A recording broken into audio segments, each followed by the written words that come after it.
আল্লাহ রাব্বুল আলামিন বলছেন ওয়াতাম্মাত কালিমাতু রাব্বিক সিদকাও ওয়া আদলা লা মুবাদদিলা লিকালিমাতিহি 115 নম্বর আয়াত সূরা আনামের মধ্যে এসেছে। আল্লাহ বলছেন তোমার রবের কালেমা পরিপূর্ণ, তাম্মাত পরিপূর্ণ, সিদকাও ওয়া আদলা সততা এবং ন্যায়। আল্লাহর কালামের মধ্যে, আল্লাহর বিধানের মধ্যে কোনো অস্পষ্টতা, কোনো দুর্বলতা, কোনো ভুল, কোনো ত্রুটি এগুলো কিছু নেই। সততা এবং ন্যায় পরিপূর্ণ। আল্লাহর বিধান ব্যতীত যা আছে সবগুলোর মধ্যে অসততা আছে, অপূর্ণতা আছে, ভুল আছে, ত্রুটি আছে, খারাপই আছে, কিন্তু আল্লাহর বিধানের মধ্যে নেই। এটা আল্লাহ চ্যালেঞ্জ করেছেন। কুরআন সম্পর্কে তো আল্লাহ বলে দিয়েছেন স্পষ্ট। আল্লাহ রাব্বুল আলামিন বলেছেন যালিকাল কিতাব লা রাইবা ফিহি, এই কিতাবের মধ্যে কোনো সন্দেহ নাই। মানুষ কিতাব লেখার সময় বলে যে প্রিন্টের কারণে, অসচেতনতার কারণে কোনো ভুল ত্রুটি থাকতে পারে, কোনো সহৃদয় ব্যক্তি জানতে পারলে, জানালে কৃতজ্ঞ থাকবো। এ বইয়ের ভূমিকাটাই লেখে প্রথমে, আর আল্লাহ প্রথমে ভূমিকায় বলে দিয়েছে কি লা রাইবা ফিহি, কোনো সন্দেহ নাই, কোনো ত্রুটি নাই। শরীয়ত এমনটাই, কিন্তু এর মধ্যে ঢুকে এসে আমরা অনেক টাটকা টাটকা মিথ্যা কথা, আর ওইগুলো নিয়েই সমাজ কিন্তু চলে, বিশ্লেষণ করে, আর এগুলো প্রচার হয় বক্তাদের মাধ্যমে। যদিও রাসূল সাল্লাল্লাহু আলাইহি সাল্লাম সতর্ক করে গেছেন, 491 পৃষ্ঠার হাদিস সহিহ বুখারীর মধ্যে এসেছে, বাল্লিগু আন্নী ওয়ালাউ আয়া, একটা কথা হলে পৌঁছিয়ে দাও, তুমি তাবলীগ করো, আমার পক্ষ থেকে পৌঁছাও। ওমান কাযাবা আলাইয়া মুতাআম্মিদান ফালিয়াতাবাওয়া মাকাদাহু মিনান নার, তবে কেউ যদি মিথ্যা কথা প্রচার করে তার স্থান জাহান্নামে। মুতাআম্মিদান শব্দ আসছে এখানে, ইচ্ছাকৃত। আমার এক স্যার বলছিলেন, ক্লাসে এসে বলছেন আমার দিকে তাকান, আলেমের দিকে তাকালে জীবনের সব পাপ মাফ হয়ে যায়। আপনারা সুবহানাল্লাহ বলে দিলেন। এতদিন থেকে খুতবা দিয়ে কি লাভ হলো? হ্যাঁ, আমাদের ভাষাগুলো আপনারা বুঝেন না এখনো। হ্যাঁ, কালকেও বললাম যে আমাদের বক্তব্য শুনে আপনারা কি শিক্ষা পেলেন? স্যার এসে বলছে আমাদের দিকে তাকান, আলেমের চেহারার দিকে তাকালে জীবনের সব পাপ মাফ হয়ে যায়। আমি বললাম যে স্যার এটা তো জাল হাদিস। তো বলছে আপনি আলে হাদিস। আমি বললাম যে আমি আল হাদিস না হানাফি সেটা পরের বিষয়। তো আবার বলছে যে আপনারা আলেমের মর্যাদা বুঝেন না। একজন আলেম যদি কবরস্থানের পাশ দিয়ে হেঁটে যায় 40 দিন কবরের আযাব মাফ হয়ে যায়। এবার বুঝতে পেরেছেন? আমি বললাম যে স্যার এটাও তো জাল হাদিস। চিন্তা করেন, মানে কথা বললে জাল।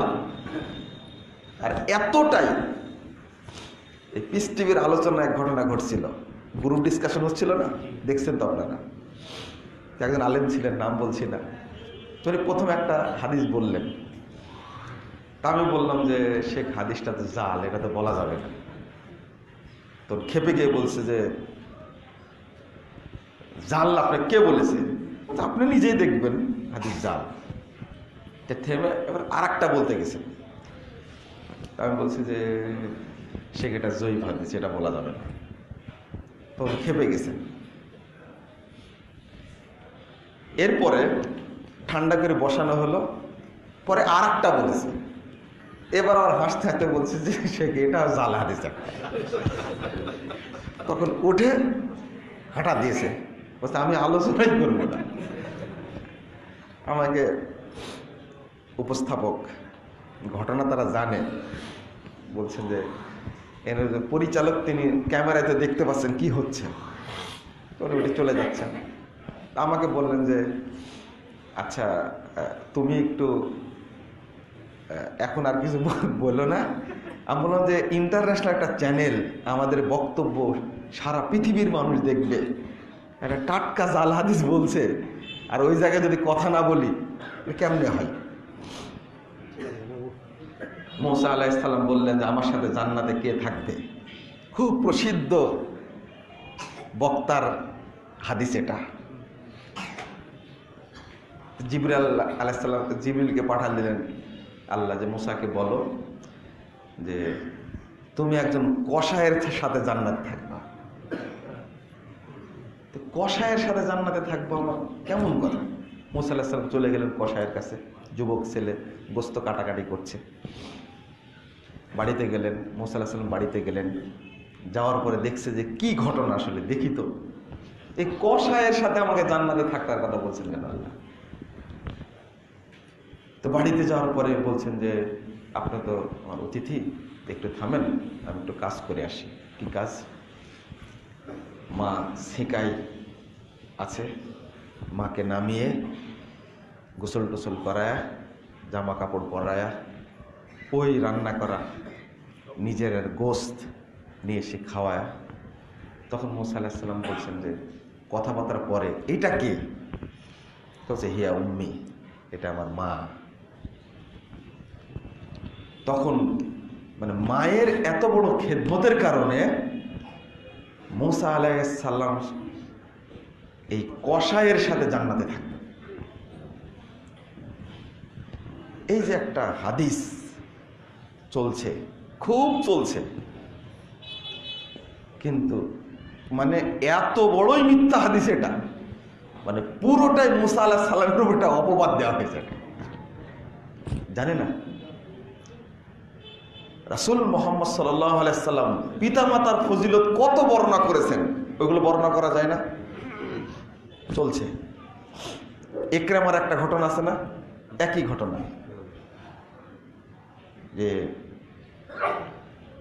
রাসূল সাল্লাল্লাহু আলাইহি সাল্লাম দেখছেন যে ও জাহান্নামে যাবে, তার কারণ তার মা তাকে ক্ষমা করেনি, মায়ের সাথে দুর্ব্যবহার করেছে। তো মাকে গিয়ে বলছে যে তুমি ক্ষমা করো, না হলে তো জাহান্নামে যাবে। তখন বলছে না, আমি ক্ষমা করবো না। যে তুমি কি চাও যে তোমার ছেলে জাহান্নামে যাক? সে না, আমাকে যে কষ্ট দিয়েছে তাতে আমি তাকে ক্ষমা করতে পারি না। বলছে এ দেখো জাহান্নামে যাবে, তুমি মাফ করলে সে মাফ পাবে না, মাফ পাবে না। এটা নিয়ে একটা বাজার গরম করা বক্তব্য, এর কোনো সনদই না, একটা জাল কথা, পুরোটাই জাল কথা। যখনই আপনি কোনো কথা বলবেন তখন জালগুলো বলতে গেলে খুব কঠিন পরিস্থিতির সৃষ্টি হয়, মানতেই চায় না, ভাবাই যায় না। অনুরূপভাবে রাসূল সাল্লাল্লাহু আলাইহি ওয়াসাল্লাম যে হাদিসে বললেন, আমি যে কথাটা বলতে ছুটে গেছে, বলছে আমি তো ইচ্ছা করে বলতেছি না জাল হাদিস। দেখেন যুক্তি কি বলছে, যে আমি তো ইচ্ছা করে বলছি না জাল হাদিস। রাসূল সাল্লাল্লাহু আলাইহি ওয়াসাল্লাম আরেকটা হাদিসে বলছেন, 21 পৃষ্ঠার মধ্যে আসছে সহিহ বুখারী, মাইয়াকুল আলাইয়া মা লাম আকুল, কেউ যদি এমন কথা বলে যে কথা আমি বলিনি, ফালিয়াতাবাওয়া মাকাদাহু মিনান নার, সেজন্য তার স্থান জাহান্নামে করে নেয়। এবার যে কোনো কথা বললে, বিশেষ করে হাদিস বর্ণনার ক্ষেত্রে যদি না জেনে কেউ বর্ণনা করে, হাদিস যদি সহিহ হয় তবু জাহান্নামে যাব।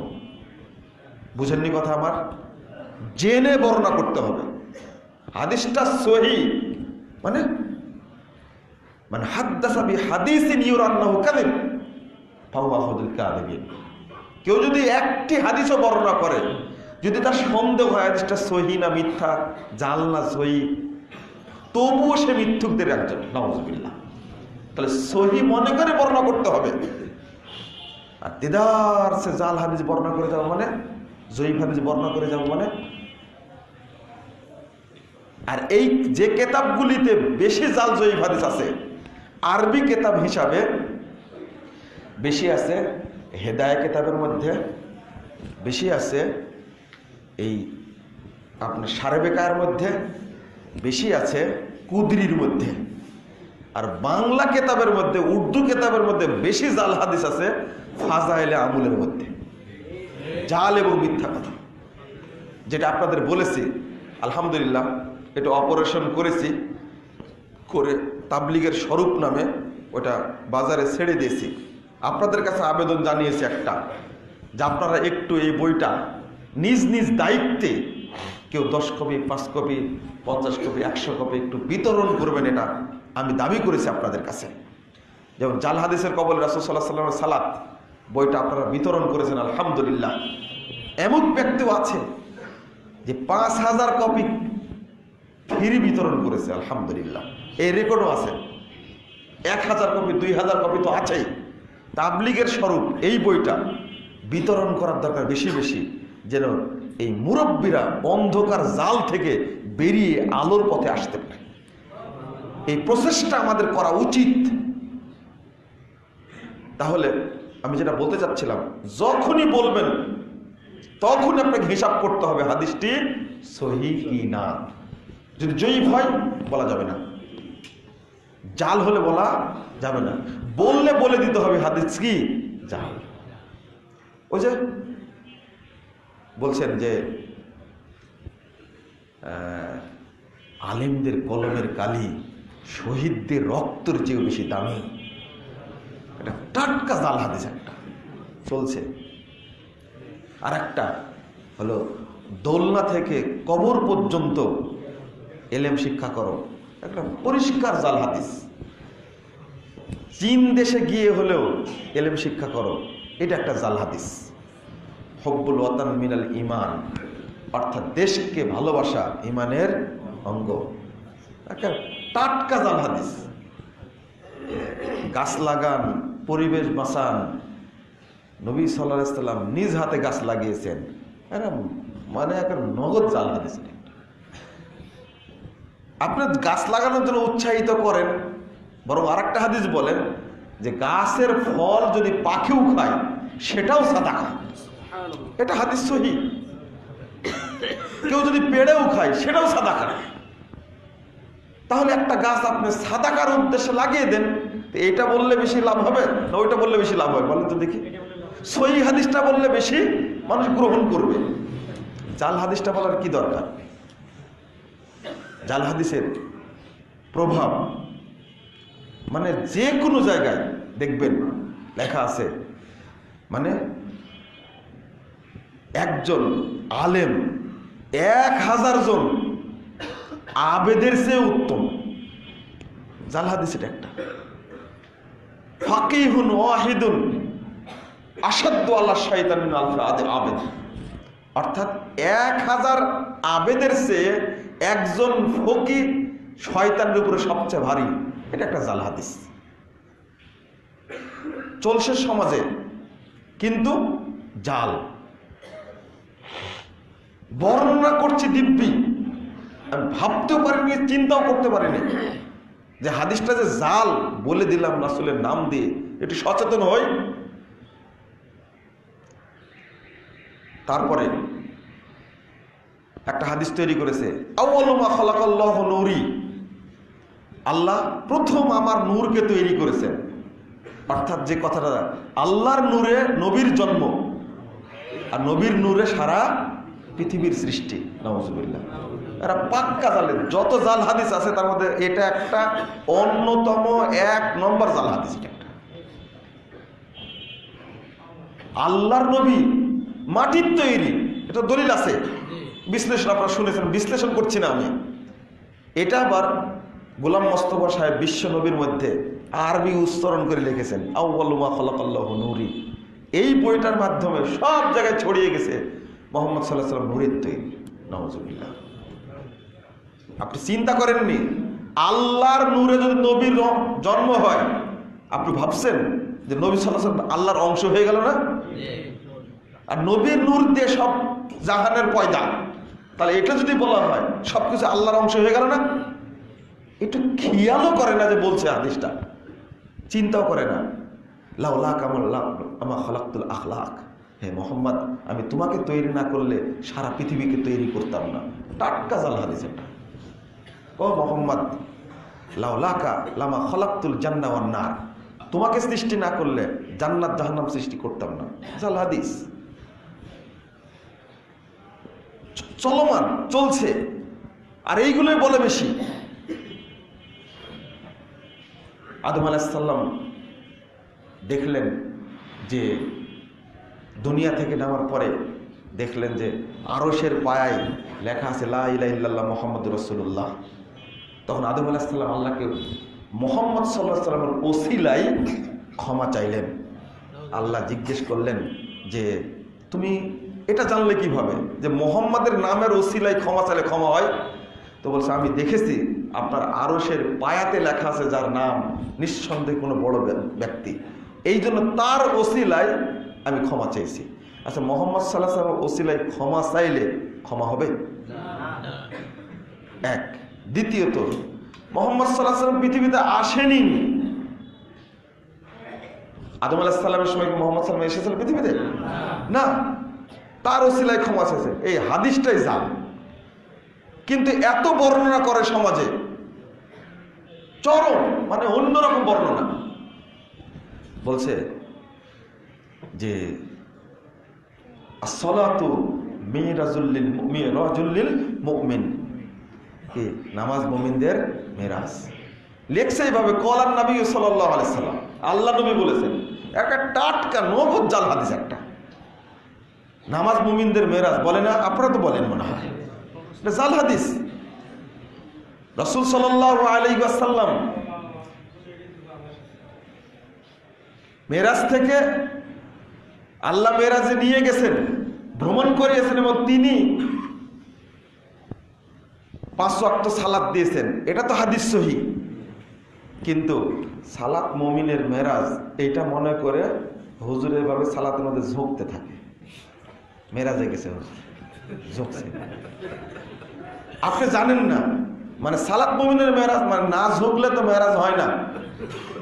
এক মসজিদে আপনার হাসছেন, আপনারা এই বেদাতি মাদ্রাসাগুলো দেখবেন মসজিদের মধ্যে সব মুসল্লি এভাবে ঝুঁকছে, মানে নামাজ মুমিনের কি মেরাজ। তো মেরাজই তো হলো না, তো নামাজ কি করে হবে? অথচ হাদিসটা কি জাল চলছে। ওইটা